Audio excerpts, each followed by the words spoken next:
I don't feel awkward having to wear a hearing aid because I look at it as it was such an enhancement and a change in my quality of life, honestly. I don't have any regrets, but I only wish I had come to the table sooner.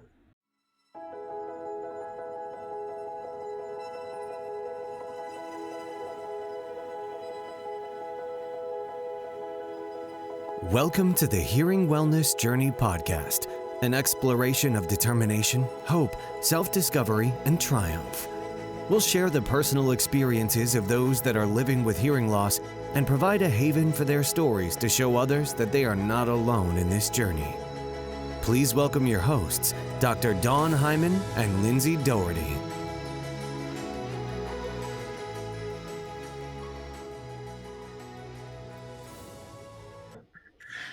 All right, welcome everybody to today's episode of the Hearing Wellness Journey podcast. I am your host today, Lindsey Doherty, and I am here with Nancy, and we're going to hear a bit about her story along her journey.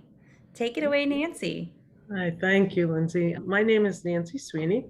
I am a patient of Dr. Battat, and I'm actually a registered nurse and functional medicine health coach. So I consider, and the reason I say that or mention that is that you would think I would have been more proactive over the past 10 years with addressing my hearing loss. I just recently did something about it. So that's why I'm on this podcast, is to tell people about that whole experience.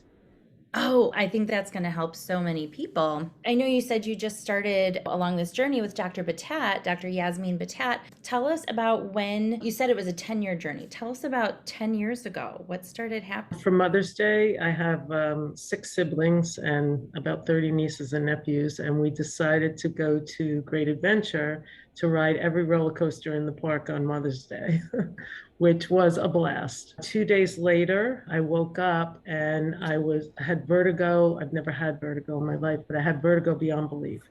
And I couldn't even stand. When I did, I just lost everything. And I knew that something was wrong with my not my hearing, but I felt something in my ear. And with the vertigo, I thought, I've got to go to an ENT. I was able to get in that day, went to the appointment.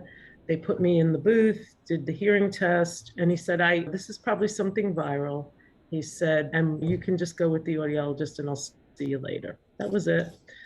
I came out of the booth and he said to me, you have to come back in here. He said, you have sudden and severe hearing loss. And I went, what?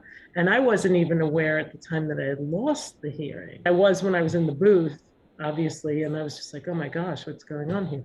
So he still stuck with, he thought that I had something viral and that was the cause. Tended not to agree because I took a lot of dips 2 days before and just wondered if I didn't. I know there's little bones in there and whatnot.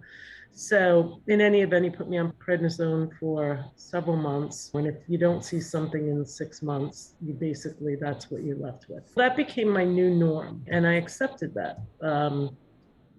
because I was at an age where I'm like, there's probably not much I can do.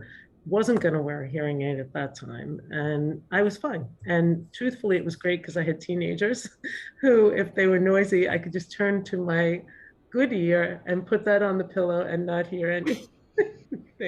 So it had its advantages, right? Its pluses. So I used it to my advantage. However, if I went to any engagements where I was in a crowd or I was listening to a concert, it became challenging, but I just still said, oh, this is what it is. Fast forward to December of this 2021, and I met Dr. Battat at a Christmas party at our office, and we were all sharing what we did for our profession, and she said, you've got to come into my office today. And so I did. And she told me what she did and whatnot, and I was willing to give it a try. And I have to say, I left there and I went, this isn't the right fit for me, but I'm going to try it. I'm going to give it at least that much. And I resisted at first, but then I was testing it with what I was hearing and what I wasn't, because I love listening to music and whatnot. And I was like, oh my gosh, this is so profound. I had no idea what I was missing all these years. And I was sold. From that point on, it was amazing. And she has been extremely patient. What I really liked with this particular hearing aid was that she can make any kind of modifications and tweaks to really customize it for me. And I would come in with feedback. Patiently, she would go through whatever she does to tweak it, fine tune it. And it's just been so incredible how that can just be personalized for me and what not only the damages, but also my preferences are. Yeah, your situational needs. Yeah, so that was a huge factor for me. And now I just feel like I want to tell the world, my dad is hard of hearing. He's tried hearing aids and he's adamant none of them are going to work. But I said, no, you haven't tried. You haven't tried these and you haven't tried something similar. So I'm working on them. But I now don't feel, I don't want to say the word disabled, but I don't feel awkward having to wear a hearing aid, because I look at it as it was such an enhancement and a change in my quality of life, honestly. I don't have any regrets, but I only wish I had come to the table sooner. Oh my gosh. Now, how do your kids feel about it? I barely told family, and they're just like, oh, that's great, Mom. They don't Oh, care. that's, They don't yeah. care. And getting up in the morning, I'll put on my watch, I'll put on my hair. It's like you put on my jewelry. It's all part of, there's nothing that's laborious or inconvenient about it. Everything about it is great, honestly. And I'm not usually like an all or none kind of person, but it definitely, just the improvement in conversation, and not that I was missing out on conversations, it was more in settings where there was a lot of external noise. I couldn't enjoy that conversation if I were in and amongst a group of people, because that was too much. But now I'm seeing it's fine. It's absolutely fine. Now I know you said that 10 years ago, you're like, this is just my new normal. Did you have to, I know you said it was a bonus. You saw the bright side of things where you could just turn your head and not hear what you didn't want to hear, the kids, Mom. But what about those things that you had to make changes in your life? Did you have to make changes back then to, oh my gosh, where are my words, Lindsey? Compensate for it, or To compensate for your sudden loss. Oh, absolutely. In the beginning, I had just an ultra sensitivity. If I were driving in the car, just the wheels of the tires hitting the pavement was just, and I don't know why. It was like in my head. Again, I'm a music lover. I love to going to concerts, and my son actually bought me a pair of professional hearing aids so I could still hear the music, but not damage my ears more, because I had no idea it was I don't want to damage what I have. I wanted to retain it. So things like that, where I still do, I'm very sensitive to sound, especially in conversations where people would be talking really loud, family gatherings. I could not sit beside that person because it didn't help me. And I always felt very conscientious of, what am I doing to my good ear? It took a while to get to a baseline of where my hearing, I guess I got accustomed to it, and I didn't have those sensitivities as significantly. But then I think really the residual of all that was, again, in group settings. If I were at a wedding, if I were at a gathering, and we're all talking in a group and there's a lot of external noise, I'd miss out on those conversations, because I could see their lips moving, but I couldn't make out the words. Yeah. Right. Yeah.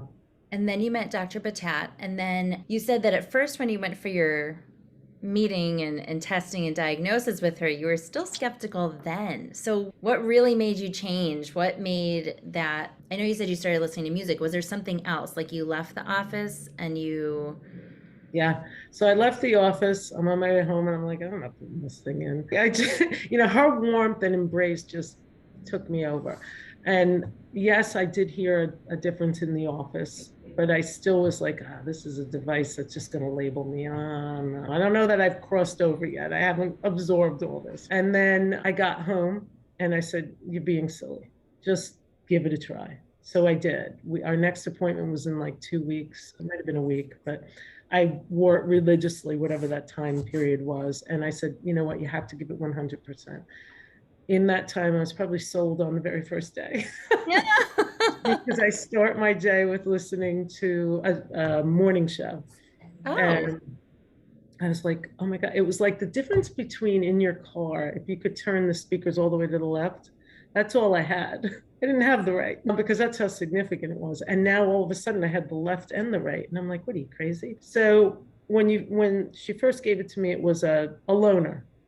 right. And then I didn't know, but when we went in to go purchase mine, she said there's colors and you can match it to your hair tone. And I went, oh my gosh, this only keeps getting better. And I challenge anyone who I've told, they're like, where is it? Like, they can't even see it. And I do wear my hair up, but they can't even see it. And now I'm even to the point where I forget. And when I go in the shower, I forget that it's in. And I'm like starting to wet my hair and I go, oh, wait a minute, you got to take. So it's become such a part of me. Yeah, I And am a it's not full, uncomfortable. It's another appendage. yeah, you don't feel just like a hat on your head or glasses that you flip up or even put on and you're looking for them. You don't even know you have them on. Do it all the time. Yeah, it's very similar to that. Yeah, once it's in, you have there's no even, oh gosh, I want this off, or oh, it's bothering my earlobe, or it's so non-invasive and just so enhancing. Yeah. Oh my gosh, that is just so wonderful. So you've been in this process for 3 months now? Roughly. Yeah, 2, 3 Wow. months. And that is wonderful. Has it affected your work life at all, or just energy and daily routine? Anything that you've brought back into your life that you'd been like, I'm not getting it? As you said, you were hearing it was such a good analogy in the car when you've got the radio turned and it's all the way on the left side of the car. And now you're hearing in stereo. But there's so many other things. Whoever was sitting next to you, you couldn't have a conversation in the car without really turning your head, probably. So, Exactly. Yeah. Something that was really profound for me was I was walking on the beach the other because I live at the shore, and I did a test. My good ear was towards the waves because I was walking by the shore, and my affected ear was facing away. And I said, what wasn't I hearing in the beauty of these waves?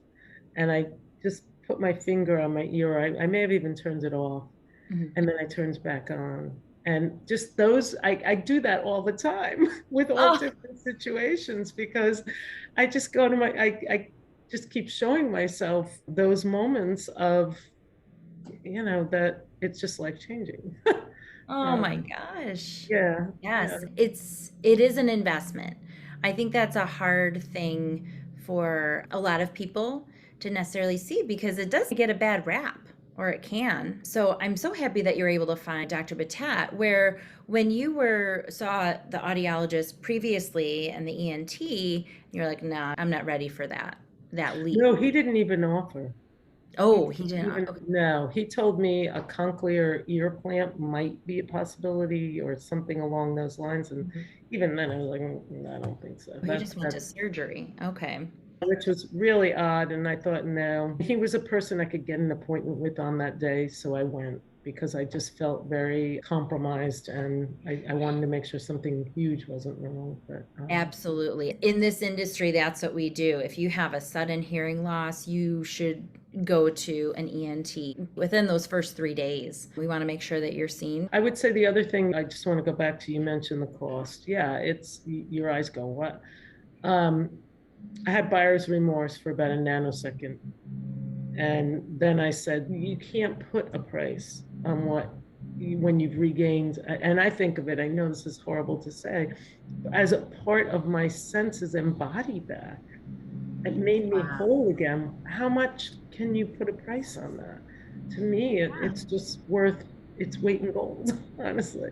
It's so great that you're willing to share your story and you've shared with your family. If it is something that other members in your family go through, they're not going to be afraid to take this leap. That's why we're doing this podcast so that everybody is, oh, yeah, this is normal. Doing something about it. You get glasses when you can't see, you know, And- you get a tooth fixed when your tooth is broken. And so you sharing this where you almost had to be in your case, it seems like you were in the right place at the right time with the right people. So I encourage everybody to just find that perfect match there, where, as you mentioned, Dr. Battat she listens, she understands, she works with you to make those customizations for you because everybody's unique. Mhm, And it's important for people to know that's what they should be getting. I agree. I agree. Yeah. And in my nursing career, I've had many seniors who lived in isolation because they may have gone down the hearing aid route, didn't like them, didn't wear them. And I'm sure they weren't like what I'm using. And it just always saddened me so much that was not possible for them. And I really thought it wasn't. And now that I'm hearing myself, I think how many of those people could have been helped and their quality of life entirely. Yeah. And these were in like assisted living community settings. So where group engagement was everything. And they were just not either participating, not going. So it was, yeah, yeah. That is so powerful to hear from somebody in nursing who's been around this with the aging generations. I don't care what point of life it is, if it's inhibiting you from living your best life and your best version of you, and it's affecting your socialization, your quality of watching a movie, going to a music event, any cultural thing that is so a part of a person's whole being. Why would you cut that out of your life? I don't care how old you were, even if you only lived for one more. I just think there's no cut off as long as cost is not the end all. But I think that a lot of those folks did go down the path of getting hearing aids, but I don't think what they got was quite the quality of this. And that's unfortunate, because then that's their belief of what can be done for them. And I don't think that's the end all, because in life, and I'm not saying that you have to pay a lot for everything you get, but the quality of what you get, sometimes you have to put a little bit more of an investment in. And it's one of your senses. And like you said, you'll get eyeglasses, you'll fix your teeth, we'll do all these other things. But for some reason with our hearing, as long as you have a little bit of it, I think you're like, I'm good. Yeah. Oh my gosh. But you've seen the other side. Mm-hmm. Oh yeah. I'm loving it. That's awesome. Now, are you going to go on any more rides? Trying to think what I skydived after that. Yeah, Gosh. and it didn't, and I was a little nervous, not to skydive, but I was a little nervous. Am I really being foolish? And and I can't wait to go again. Oh my gosh. Just take out that hearing aid. Oh yeah, this I You don't will. want to lose that on the way You can see down. it going, "Ooh," yeah, yeah, Give it yeah. its own little parachute. Yeah. So for me, that was like the ultimate test. If anything further was going to happen, I was going to have it then. I was more concerned that I was going to have the vertigo, and it took quite a while to get over that, versus I was equally as concerned that I might have been doing more damage. But I thought you only live once. And that would be my words of wisdom too. You only live once. So get the hearing aid. So just do it. One more thing I would add, in a lot of those situations, I would also see two spouses who had a beautiful relationship. It could have been even better had it not been for the hearing deficit and the frustration on the part of the person who could hear, living with the one who couldn't.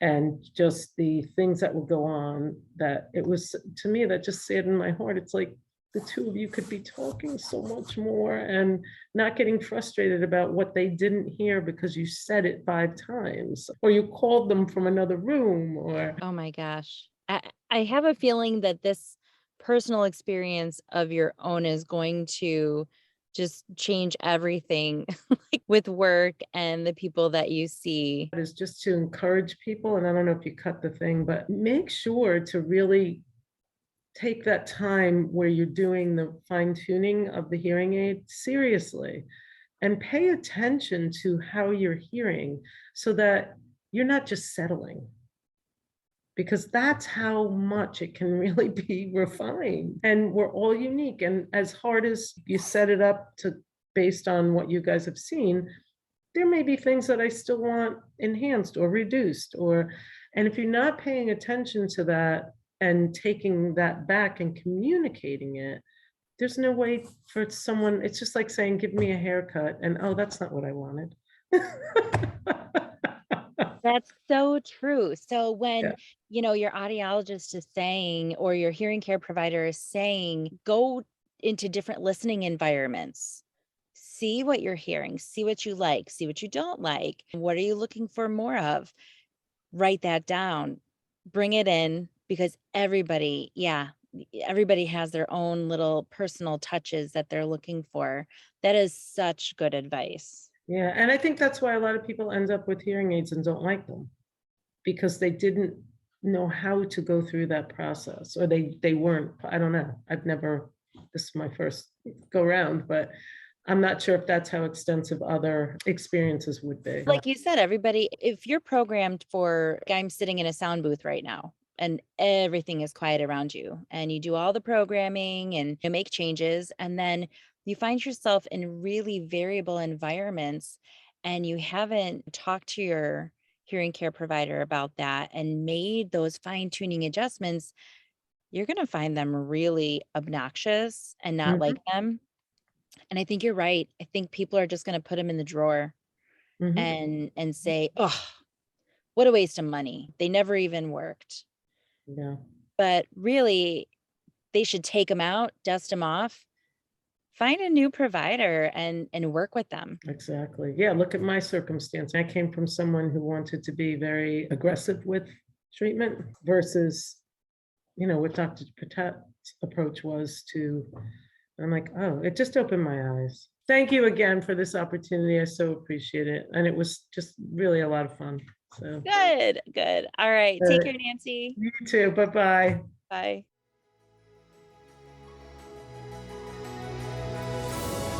Thank you for joining us on this episode of the Hearing Wellness Journey podcast.